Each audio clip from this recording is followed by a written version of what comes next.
Hello everyone, चर्चित मुद्दों की श्रृंखला में एक बार फिर से आप सभी का स्वागत है। और आज का हमारा टॉपिक है, क्या माता पिता अपने बच्चों को कैद कर सकते हैं? जी हाँ, ऐसे ही एक मामले को लेकर सुप्रीम कोर्ट ने यहाँ पर हाल ही में सुनवाई की और सुनवाई के पश्चात वहाँ पर इस पर निर्णय दिया है। और इसके पश्चात इस मामले को यहाँ पर समझना जरूरी है कि क्या कोई माता पिता अपने बच्चों को कैद कर सकते हैं या उन पर कब्जा कर सकते हैं या उन पर किसी तरीके के दावे कर सकते हैं, और सुप्रीम कोर्ट का क्या कहना है इस मामले को लेकर के। सबसे पहले देखिए, यहाँ पे जो चर्चा का विषय बना है, सुप्रीम कोर्ट ने देखिए एक 25 वर्षीय महिला को, छोटी मोटी महिला नहीं है, करीब 25 वर्षीय महिला है, को उसके माता पिता के द्वारा कब्जे में रखने को अवैध करार दिया है। ठीक है, और उसे रिहा करने का यहाँ पर आदेश जारी किया गया है। और इसके कारण यहाँ पर यह मुद्दा थोड़ा समझने को बनता है कि यह मुद्दा ऐसा, कोई एक 25 वर्षीय महिला को माँ बाप के द्वारा कब्जे में क्यों रखा गया, क्या रखा जा सकता है, क्या ये वैध है या ऐसा करना यहाँ पे अनुचित है। तो सबसे पहले आप मामले को समझें और उसके बाद यहाँ पर अपनी राय रख सकते हैं। मामला क्या है, देखिए निर्णय जो है सुप्रीम कोर्ट के द्वारा यहाँ पर सुनाया गया, और सुनाया गया था दुबई में रहने वाले एक व्यक्ति केविन जॉय वर्गीस की याचिका की सुनवाई में दिया। इस व्यक्ति ने अपनी पार्टनर के माता पिता के खिलाफ बंदी प्रत्यक्षीकरण याचिका पर कर्नाटक हाई कोर्ट के आदेश को यहाँ पर एक चुनौती दी है। ठीक है, सुप्रीम कोर्ट ने उस महिला और उसके माता पिता के साथ साथ उस व्यक्ति के माता पिता से भी यहाँ पर आपको बातचीत की, और बातचीत करने के बाद महिला ने सुप्रीम कोर्ट को बताया कि वह दुबई में वापस जाना चाहती है और अपना करियर यहाँ पे बनाना चाहती है। और इसी चीज को लेकर के यहाँ पर सुनवाई हुई। सुनवाई यहाँ पर पूरी होने के साथ अब जब कोई महिला यहाँ पर जाना चाहती है, काम करना चाहती है, रोजगार करना चाहती है, तो ऐसे संबंध में यहाँ पे माता पिता कई बार क्या होते हैं कि उन्हें दूर नहीं जाने देते हैं, पासपोर्ट रख लिया जाता है उन्हें कब्जे एक तरीके से, और उन्हें रोकने के अलग अलग प्रयास यहाँ पर किए जाते हैं। और ऐसा ही कुछ यहाँ पर है, उसका पासपोर्ट और अन्य यहाँ पर अहम दस्तावेज जो है माता पिता कब्जे में है, और उसकी स्थिति यहाँ पर देखा जाए तो लगभग नजरबंद जैसी है, अर्थात उसे नहीं जाने देना। और सुप्रीम कोर्ट ने देखा जाए तो उसके माता पिता को करीब 48 घंटे के भीतर उसके सभी दस्तावेज और सामान यहाँ पर वापस करने का एक आदेश जारी किया। महिला के माता पिता के द्वारा उसे लगातार कब्जे में रखना भी यहाँ पर देखा जाए तो गैर कानूनी है। ये भी यहाँ पर सुप्रीम कोर्ट के द्वारा यहाँ पर अपना निर्णय व्यक्त करते हुए अपनी यहाँ पर नज़ीर पेश की है।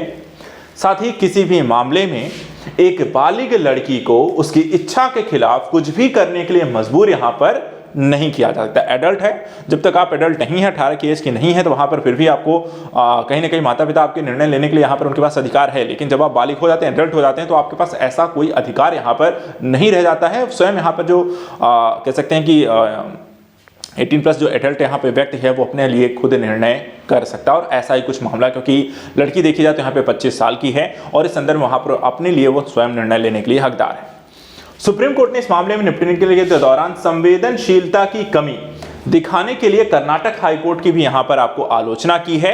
और जब महिला अपना करियर बनाने के लिए दुबई वापस जाना चाहती है तो हाई कोर्ट को उसे तत्काल प्रभाव से मुक्त करने का आदेश वहीं दे देना चाहिए था, जबकि ऐसा नहीं किया गया था। इस संदर्भ में सुप्रीम कोर्ट के द्वारा कर्नाटक हाई कोर्ट को भी यहां पर आपको एक तरीके से डाटा फटकारा, जैसे आप कह सकते हैं कि वहां पर उनको एक तरीके से कहा कि एक संवेदनशीलता की आपकी कमी है। इस तरह के मुद्दे पे तुरंत यहां पर आपको डिसीजन देना चाहिए कि उन्हें रिहा किया जाए।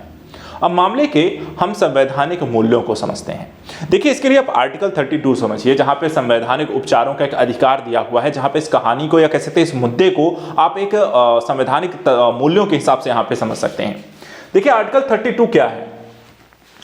संविधान के अनुच्छेद 32 में हम संवैधानिक उपचारों के अधिकार का यहां पर उल्लेख किया गया है, और वह मौलिक अधिकार है जो अन्य मौलिक अधिकारों के हनन के समय नागरिकों को उनके हनन के हो रहे मूल अधिकारों की रक्षा करने का एक उपचार यहां पे प्रदान करता है। ठीक है, तो कोई भी जो मौलिक अधिकार आपको प्रदत्त हैं, यदि उनका हनन हो रहा है तो वहां पे आप आर्टिकल 32 का प्रयोग कर सकते हैं।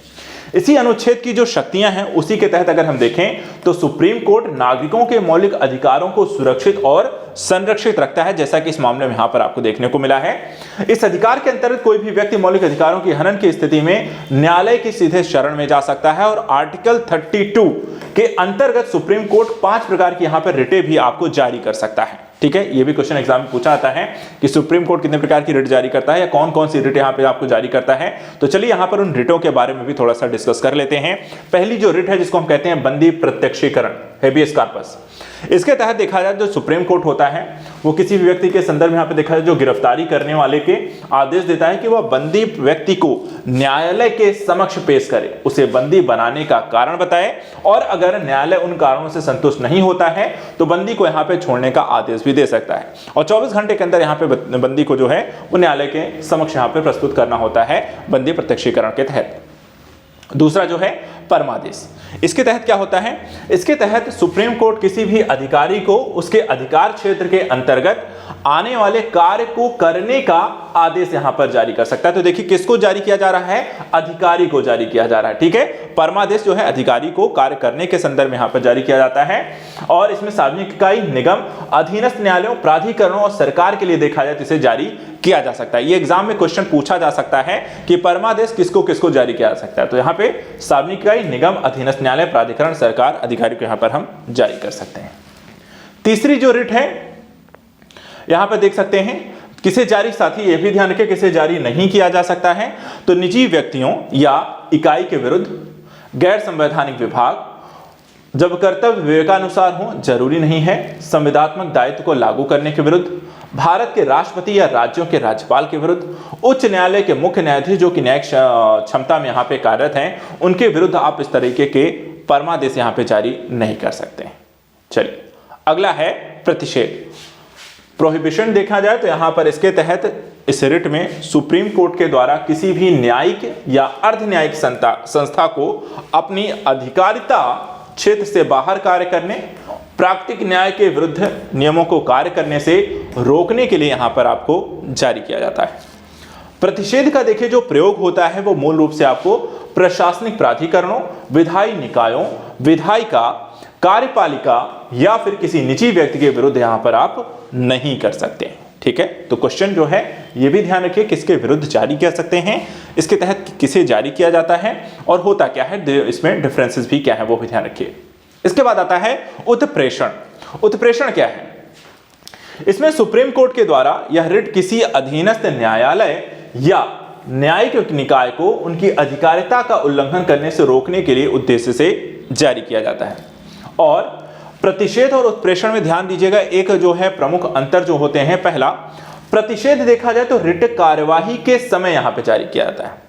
ठीक है, जबकि उत्प्रेषण जो रिट है निर्णय आने के बाद निर्णय समाप्ति के उद्देश्य से जारी किया जाता है, अर्थात एक कार्य के दौरान जारी किया जाएगा जो प्रतिषेध होगा और एक जो है कार्य करने के पश्चात जारी किया जाता है उस पर रोक लगाने के लिए, उसे हम उत्प्रेषण कहते हैं। और पांचवी यहां पे जो रिट है उसको हम कहते हैं अधिकार प्रेक्षा और यह रिट तब जारी की जाएगी जब कोई व्यक्ति ऐसे पदाधिकारी के रूप में कार्य करने लगता है जिसके रूप में कार्य करने का उसे वैधानिक रूप से कोई अधिकार नहीं है, तब हम जारी करते हैं अधिकार प्रेक्षा। तो यहां पर इस मामले को लेकर के यहां पर हमने देख लिया 5 प्रकार के रिट। इसके साथ साथ आर्टिकल 226 को भी ध्यान रखिएगा। इसमें क्या कहा गया है, देखिए अनुच्छेद 226 जो है के तहत उच्च न्यायालय जो होता है, ठीक है, 32 के तहत यहाँ पे उच्चतम न्यायालय, अनुच्छेद 32 के तहत और अनुच्छेद 226 के तहत यहाँ पे उच्च न्यायालय को मौलिक अधिकारों के प्रवर्तन के लिए इन रिटों को जारी करने का अधिकार है। अनुच्छेद जो 32 के तहत सुप्रीम कोर्ट सिर्फ मौलिक अधिकारों के प्रवर्तन के लिए रिट जारी कर सकता है, लेकिन अनुच्छेद 226 के तहत अगर हम देखें उच्च न्यायालय मौलिक अधिकारों के साथ साथ अन्य कानूनी अधिकारों को लागू करने के लिए भी यहां पर रिट जारी कर सकता है। रिट जारी करने के संदर्भ में उच्च न्यायालय के पास ज्यादा अधिकार आपको देखने को मिलते हैं।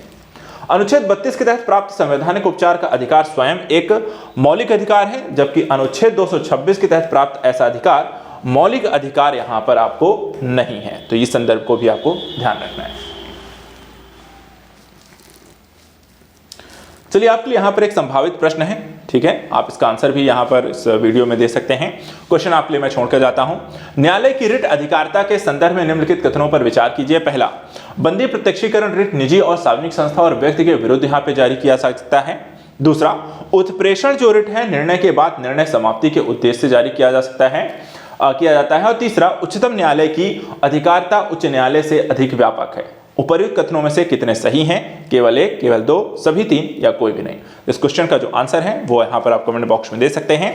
आज के इस वीडियो में इतना ही। नेक्स्ट वीडियो में कुछ और इंपॉर्टेंट टॉपिक्स को लेकर हम मिलेंगे। Thank you so much and good luck.